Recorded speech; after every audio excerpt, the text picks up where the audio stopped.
ইন্দোনেশিয়ার পূর্ব জাভা প্রদেশে ভয়াবহ এক দুর্ঘটনায় একটি স্কুল ভবন ধসে প্রাণ হারিয়েছেন কমপক্ষে ৫০ জন। আহত হয়েছেন শতাধিক মানুষ। দেশটির জাতীয় দুর্যোগ মোকাবেলা সংস্থা বাসারনাস নিশ্চিত করেছে এ তথ্য।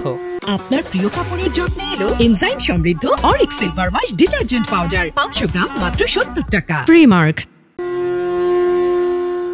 বাসারনাসের অপারেশন বিভাগের পরিচালক ইউথি ব্রামান্তিও রোববার সন্ধ্যায় এক ব্রিফিংয়ে জানান, এখন পর্যন্ত ধ্বংসস্তূপ থেকে ৫০ জনের মরদেহ উদ্ধার করা হয়েছে এবং জীবিত অবস্থায় উদ্ধার করা হয়েছে ১০৪ জনকে। তবে এখনও নিখোঁজ রয়েছেন অন্তত ১৮ জন।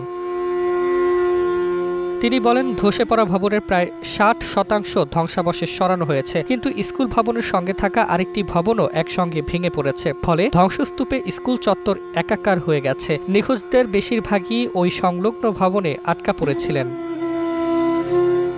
চোখের সামনে ঘটে যাওয়া এই মর্মান্তিক দৃশ্য বর্ণনা করতে গিয়ে শিক্ষকদের কেউ কেউ জানিয়েছেন, ভবনের ছাদে নতুন তলা নির্মাণ কাজ চলছিল, অথচ এই বাড়তি ভার বহন করার মতো মজবুত ভিত্তি স্কুলটির ছিল না। তবুও নির্মাণ কাজ চালিয়ে যাওয়া হয়, আর সেই অবহেলার মাশুলি দিতে হলো অসংখ্য শিক্ষার্থী, শিক্ষক ও স্থানীয় মানুষকে। প্রাণহানি ও আহতের সংখ্যা আরও বাড়তে পারে বলে আশঙ্কা করছেন উদ্ধারকর্মীরা। চারপাশে এখনও ভেসে বেড়াচ্ছে কান্নার শব্দ।